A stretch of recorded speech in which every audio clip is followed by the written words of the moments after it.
Chers frères et sœurs, voici donc 4 textes bibliques qui ont quelque chose en commun.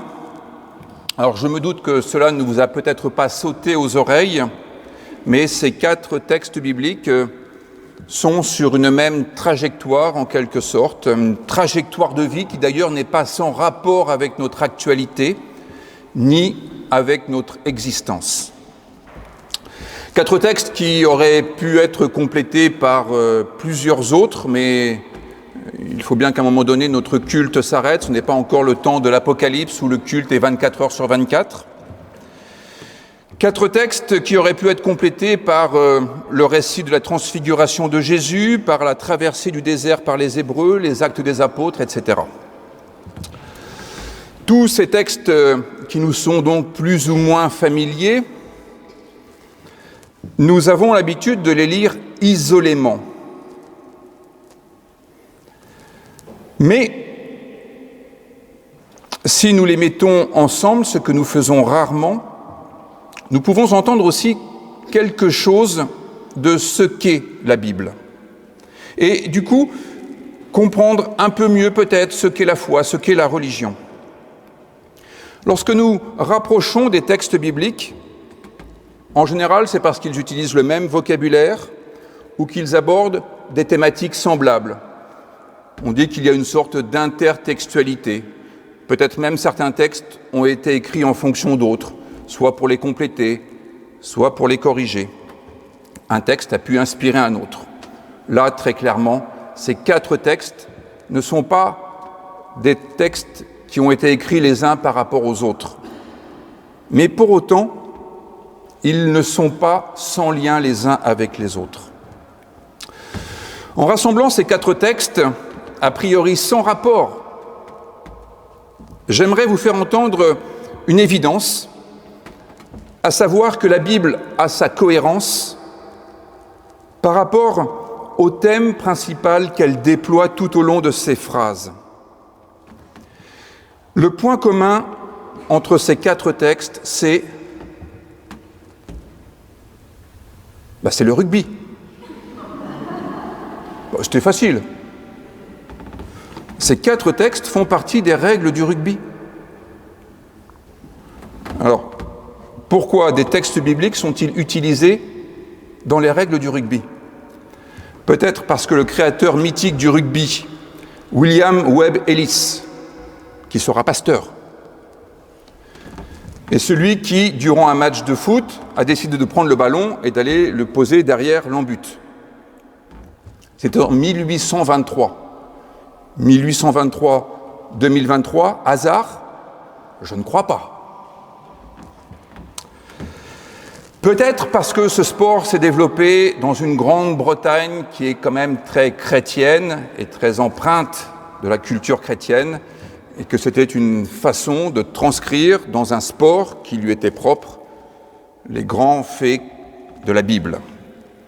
Mais je dirais que si le rugby est empreint d'aspects bibliques, c'est que le rugby et la Bible sont orientés vers le même horizon, cette vie dont nous allons repérer quelques caractéristiques dans les 4 textes bibliques que nous avons écoutés. La Bible révèle ce que vivre veut dire. Elle révèle ce que signifie être humain. Elle révèle ce qui peut nous animer au quotidien pour que notre vie soit véritablement portée à son incandescence. Eh bien, le culte est une manière d'accueillir cette révélation et de la célébrer. Le culte est une manière d'inscrire cette révélation d'une vie profondément humaine au plus secret de nous-mêmes. Et le rugby, à sa manière, est une façon de jouer cette vie-là. Première règle, on ne garde pas le ballon au sol dans un regroupement. Parce qu'on n'enterre pas ses talents. La vie en christianisme est une affaire dynamique. Le bonheur est dynamique. L'amour est dynamique. La compréhension du monde est dynamique.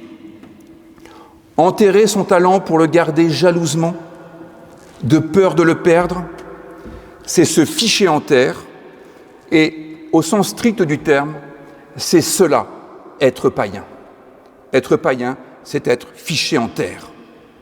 Le païen est fixé sur un païs, au sens d'un territoire délimité, déterminé à jamais, où rien ne change jamais.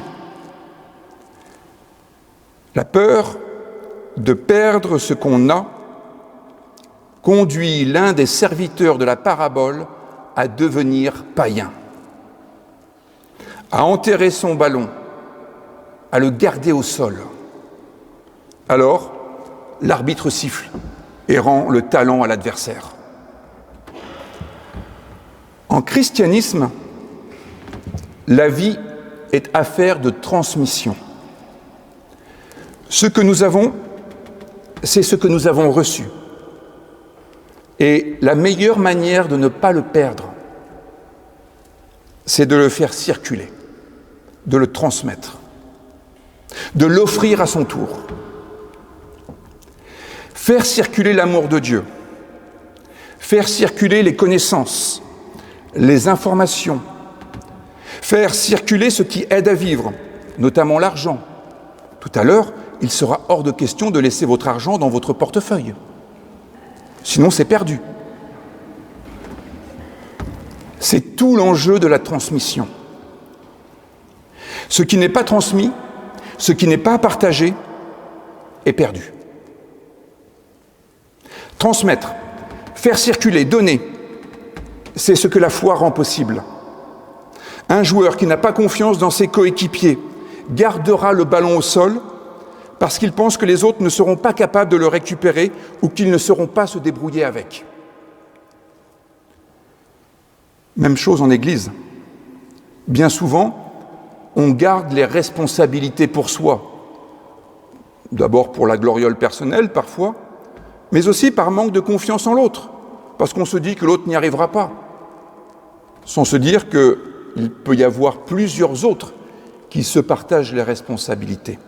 Et en général, quand on garde toutes les responsabilités, on n'arrive plus à les assumer. C'est bien trop important. On est seul face à tout le pack adverse, et autant vous dire que quand le pack adverse nous tombe dessus, c'est pas bon pour les cervicales. Faire circuler les responsabilités, c'est ce qui augmente le niveau de jeu. C'est ce qui augmente la créativité. C'est ce qui apporte de la valeur ajoutée. Rien de tel qu'une bonne petite chandelle par-dessus le pack adverse pour que l'ailier droit récupère le ballon et aille jusque dans l'en-but. C'est ce qui ajoute de la vie à la vie. C'est ce qui édifie. Deuxième règle, un joueur violent ou qui pratique l'injustice de manière persistante est exclu temporairement, voire définitivement. Il est retranché du peuple. Les règles sur le pur et l'impur, les règles qui indiquent qui doit être retiré du peuple visent la même chose que cette règle du rugby. Au fond, ce n'est pas par souci d'hygiénisme, c'est une métaphore. L'idée est de rompre la spirale de la violence en retirant l'élément fauteur de trouble. Vous savez peut-être que depuis cet été, l'Éducation nationale a décidé de déplacer ceux qui harcèlent les camarades plutôt que de déplacer ceux qui étaient les victimes du harcèlement. L'Éducation nationale s'évangélise et devient un peu plus fidèle aux prescriptions du livre des Nombres. Jusque-là, c'était la victime qui devait changer d'établissement.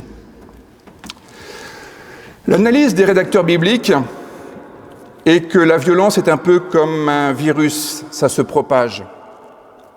À force d'être au contact de la violence, non seulement on s'y habitue, mais des fois on l'adopte. Laisser des criminels actifs au milieu d'une population conduit à rendre la population plus délinquante. Quand on endure la violence, on finit par devenir soi-même violent. Mettez un délinquant en prison au milieu de criminels, il y a de grandes probabilités que ce délinquant devienne lui-même criminel. Mettez un individu non-croyant au milieu de personnes radicalisées sur le plan idéologique, et il se radicalisera plus facilement également. La nature humaine est ainsi faite que nous avons une propension au mal. C'est la nature pécheresse dont parlent les réformateurs. Alors, pour éviter la propagation du mal, il faut couper court.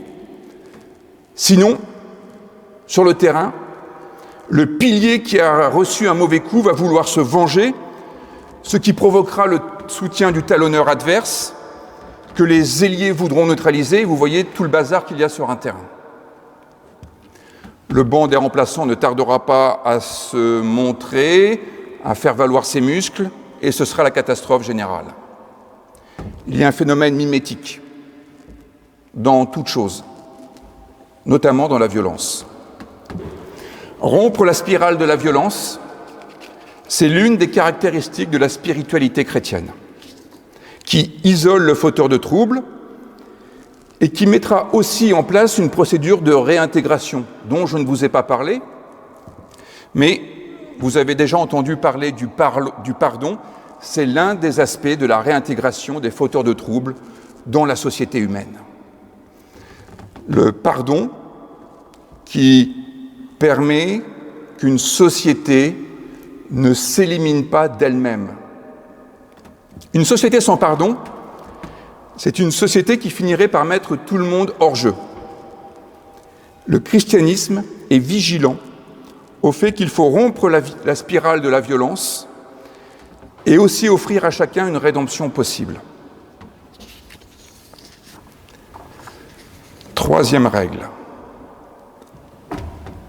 Pas de passe en avant. Ainsi, il n'y a pas d'avant qui passerait son temps à attendre qu'on lui passe le ballon pour marquer.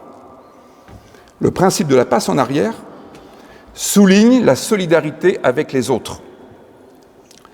Les coéquipiers sont en soutien du porteur de ballon. Ce ne sont pas des stars isolées dans leur univers qui attendent qu'on leur serve un ballon sur un plateau d'argent ni sur un bouclier de bronze. Il en résulte que les grandes phases de jeu montrent bien que les premiers seront les derniers et que les derniers seront les premiers, parfois, car il peut aussi y avoir des percées offensives de toute beauté. Le texte biblique est finalement plus compréhensible grâce à la mise en œuvre réalisée par le rugby. Nous comprenons que chaque génération qui vient après nous est appelée à passer devant nous, à progresser de telle manière qu'elle nous dépasse. Nous venons au monde pour dépasser nos aînés, pour faire mieux qu'ils n'ont fait, non pas dans un esprit de compétition, mais dans cette dynamique de progrès qui consiste à aller plus loin que là où ils s'étaient arrêtés. Dans la recherche scientifique, dans le domaine de la théologie, pour ce qui est de la justice, pour ce qui est de la vision de l'humanité, nous passons le flambeau à ceux qui viennent après nous pour qu'ils aillent plus loin. Au même titre que Jean le Baptiste avait déclaré que Jésus serait plus grand que lui. La spiritualité chrétienne, c'est cela aussi. L'élève dépassera le maître. Le catéchumène dépassera le pasteur pour porter un peu plus loin l'exigence de l'Évangile. Alors, comme je le disais, parfois cela arrive que quelqu'un fasse une percée.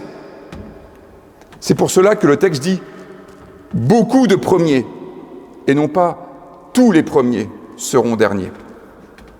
Selon le texte biblique, il peut y avoir des occasions à saisir un kairos, un moment favorable, ou une interception suivie d'un contre-pied et d'une chandelle phénoménale jointe à une course de fond de train laisse tout le monde derrière.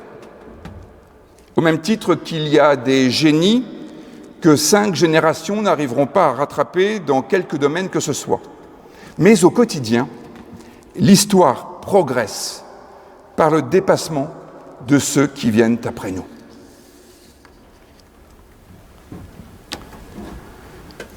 4e règle, avec le Deutéronome.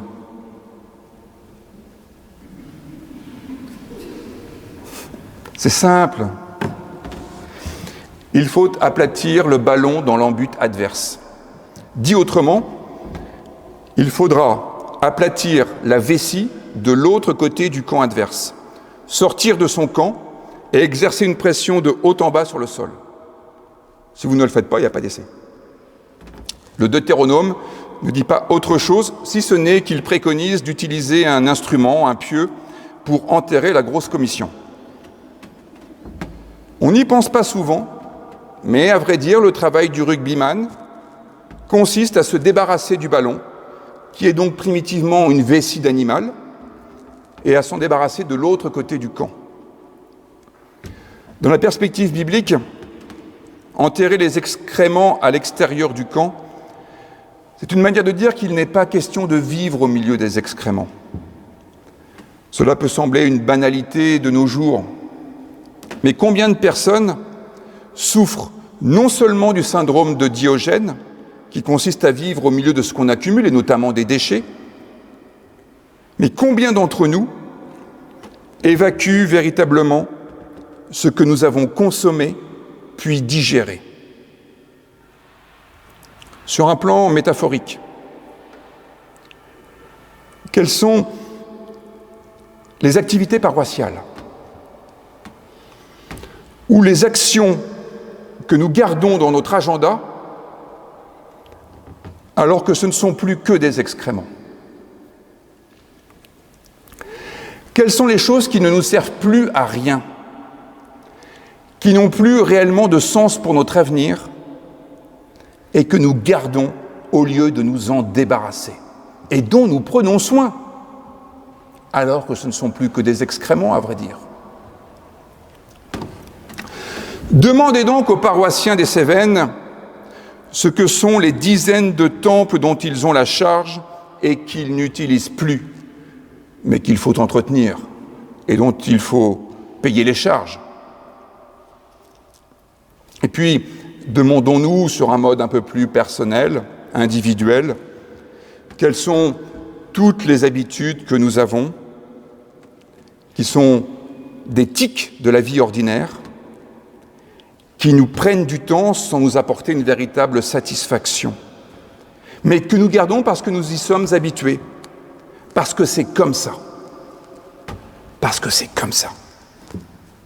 Sans parler du « on a toujours fait comme ça ».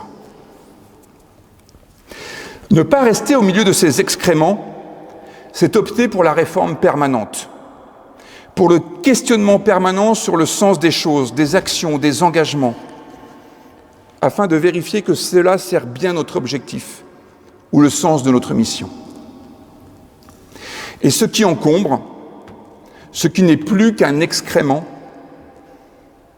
il faut savoir s'en débarrasser, vraiment. Sinon, cela infectera notre vie. Cela limitera notre vie. Plus on se débarrasse de ces déchets, plus on a l'esprit libre, parce qu'on n'a plus à s'en préoccuper. Et en rugby, plus on fait cela, plus on marque de points, et plus on se rapproche de la victoire. Pour finir, je dirais que le rugby a toujours été pensé comme une école de la vie. Ce n'est pas pour autant un réservoir de sainteté.